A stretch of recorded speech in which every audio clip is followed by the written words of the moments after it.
Olá, eu sou Antônio Carlos Souza, Tom, sou psiquiatra clínico e sou psicodramatista. Como ao longo desses 3 anos que eu vou fazendo esses vídeos, eu tenho insistido, psiquiatria não é uma especialidade fácil de ser exercida, como não é uma especialidade fácil das pessoas procurarem. Por quê? Porque todas as outras especialidades, quando as pessoas procuram porque têm uma dificuldade, sabem que tem uma dificuldade, não sabem o que é e querem resolver. E essa dificuldade é compartilhável por muitas pessoas. E mais ainda, essa dificuldade não discrimina a pessoa, não a torna particularmente discriminada. Mas, dentro da própria medicina, há algumas doenças que, ao longo do tempo, elas foram discriminadas pela própria existência da doença, como a antiga lepra, que depois denominou-se de hanseníase. Por quê? Porque a carga afetiva do nome já era muito pesada. Uma parte considerável das pessoas com hanseníase tem cura, mas o próprio diagnóstico já era um fator que dava um fim às pessoas. Outra doença que durante muito tempo também serviu para discriminar foi a tuberculose. Houve um tempo que ela foi endeusada no período do romantismo, em que ser pálido e ter hemoptises era algo romântico, como Chopin e outros tantos, Manuel Bandeira, Nelson Rodrigues e tantas pessoas no período final do século XIX, início do século XX. Mas que também os tratamentos eram discriminadores, porque eram isolamentos. A hanseníase e a tuberculose eram unidades próprias separadas da sociedade. Outra doença que durante muito tempo foi discriminada pelo próprio termo foi a epilepsia. Os pacientes que eram vistos tendo crises convulsivas eram tidos como contagiosos, as pessoas se afastavam. No início, na Grécia e em Roma, as crises convulsivas era tida como uma forma de possessão divina. Tanto que uma das maneiras latinas de se referir à epilepsia era morbus sacer, quer dizer, o mal sagrado. O imperador Júlio César foi portador, Dostoiévski, o autor, foi portador, e ele descreve em alguns livros dele as crises, o início das crises, quando a pessoa percebe. Machado de Assis foi portador de epilepsia, mas também é tido como mal comicial, porque comício é uma reunião de pessoas, porque as pessoas se assustam. Também é uma doença que quando não pega, a baba pega. Baba é apenas saliva produzida pela contratura violenta, é apenas saliva, não tem contaminação nenhuma. Mas eram discriminadas. A quarta situação são as patologias psiquiátricas, em que, sem exceção, todas são discriminadoras. Ou seja, a própria existência do diagnóstico já configura uma separação da pessoa. A segunda coisa é que algumas pessoas têm epilepsia. A maioria não tem epilepsias. Algumas pessoas têm tuberculose, mas nem todas as pessoas têm tuberculose. Algumas pessoas podem ter hanseníase, mas nem todas as pessoas têm hanseníase. Portanto, o grupo de pessoas que têm essas doenças é muito menor do que aquelas que não a têm. Porém, em psiquiatria acontece uma coisa extremamente relevante. Como tal, também mudou de nome, né? Psiquiatria antes se chamava, hoje nós chamamos de transtorno, porque é uma forma, vamos dizer assim, anódina de nos referirmos, sem nos comprometermos a chamar de doença, é a terminologia oficial. Transtorno não é um sinal de gravidade, é apenas uma terminologia oficial no mundo todo. Em inglês, disorder, a tradução oficial para o português foi transtorno, que significa uma perturbação, mas que você não se compromete a chamar de doença, já que o termo doença em medicina tem características epistemológicas e são definidas, né? Tem que ter uma base anatômica, tem que ter uma fisiopatologia, e isso nós não temos em psiquiatria. Então também mudamos de nome, tal como a epilepsia mudou, era crise convulsiva, era mal comicial, mal sagrado, virou epilepsia, tal como câncer é a outra que também causava algum tipo de discriminação. Durante muito tempo não se falava esse nome, que não era de bom tom de se falar na sociedade.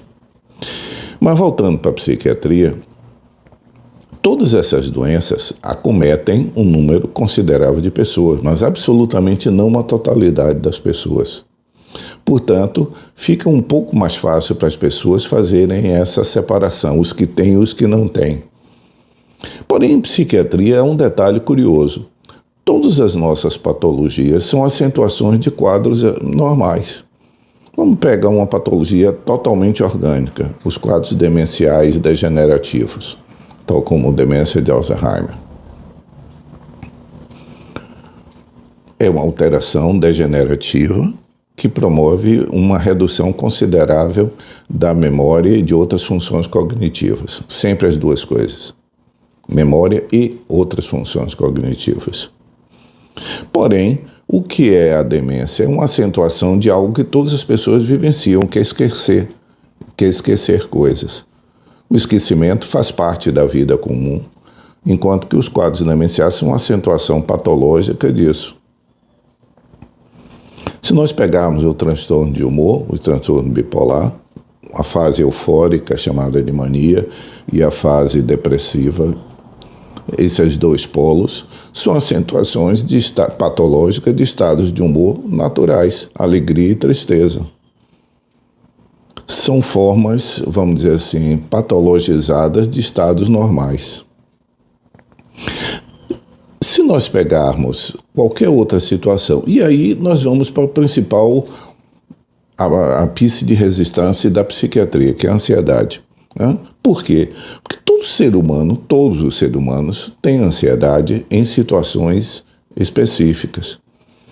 Quando a situação quando ele está numa encruzilhada em que o perder e o ganhar são algo equivalentes, a incerteza de não se saber a resposta correta, que caminho tomar dessa encruzilhada, promove um estado emocional que todo ser humano conhece, que é a angústia, a ansiedade.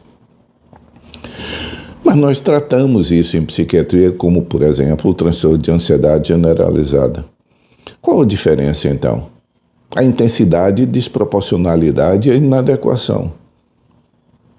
Todas as pessoas, nós vivemos há muito pouco tempo uma situação coletiva ansiogênica, que foi o período pandêmico. Particularmente naquele período entre a declaração do lockdown e o anúncio do surgimento de vacinas e o surgimento das vacinas ao final do ano de 2020, todos os seres humanos, vamos dizer assim, sadios, viviam uma situação em que havia uma incerteza concreta sobre o futuro. O estado de espírito diante de incerteza do futuro, o estado de espírito que todo ser humano tem quando o futuro se torna ameaçador e nebuloso, é angústia, ansiedade. Então, naquele momento, todos os seres humanos sofreram de ansiedade, tiveram a experiência de ter uma ansiedade duradoura, mas ainda assim, algumas pessoas tiveram esse nível de ansiedade a tal ponto que precisavam de ajuda específica para tratar. A maioria precisou de suporte, informação e suporte. Ou seja, o nível de ansiedade que a pessoa revelou era proporcional ao que acontecia. Mas mesmo naquele período em que havia uma ameaça concreta, houve pessoas que ultrapassaram essa média e a resposta foi mais intensa do que a ameaça. Foi mais limitadora, mais ameaçadora, mais sofrida do que a ameaça em si. Então essas pessoas recorreram à ajuda psiquiátrica e psicoterápica. Mas Esse é o ponto, talvez o calcanhar de Aquiles da psiquiatria. Por que ela é tão desqualificada? Porque todas as pessoas vivenciam algo que o paciente psiquiatra queixa. Vamos pegar algo bastante que faz parte da caricatura do paciente psicótico. Ele ouve vozes. Uma das definições possíveis do estado psicótico são pessoas que têm sintomas alucinatórios. Uma alucinação é uma vivência concreta de uma percepção que ela não tem estímulo provocador. Ou seja, nesse exato momento, vocês estão ouvindo minha voz, estão vendo minha imagem. Existe um estímulo e vocês estão tendo. Hipoteticamente, se vocês continuassem a ouvir minha voz sem ter minha presença, isso seria um exemplo do que poderíamos chamar de alucinação auditiva. A pessoa tem a percepção, mas não tem o estímulo externo original. Então, mesmo isso, quando um paciente tem e faz essa queixa de uma forma mais leve, muitas pessoas vão dizer, mas eu também, quando eu estou sozinho, eu falo comigo. Eu também escuto meus pensamentos. Existe sempre uma referência de todos os seres humanos para todas as patologias psiquiátricas. Qualquer que seja a queixa que um paciente psiquiátrico faça, por exemplo, acabamos agora o mês de setembro, que no Brasil é dedicado a informação sobre o tema de suicídio. Muitas pessoas podem desqualificar isso e dizer, quem nunca pensou em largar tudo e abandonar tudo?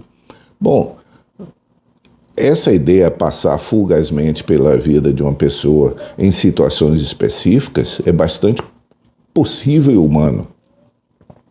Mas algumas pessoas isso tem de forma concreta e decisiva. Esse é o ponto talvez mais complicado da psiquiatria. Os casos nitidamente graves se distanciam tanto da experiência cotidiana que as pessoas reconhecem como patologia.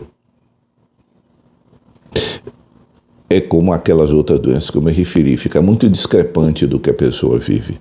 Mas os quadros mais leves não, tendem a ser racionalizados ou criticados ou discriminados. Racionalizado quando é a própria pessoa, que tende a minimizar, considerando que todas as pessoas sentem ou podem sentir.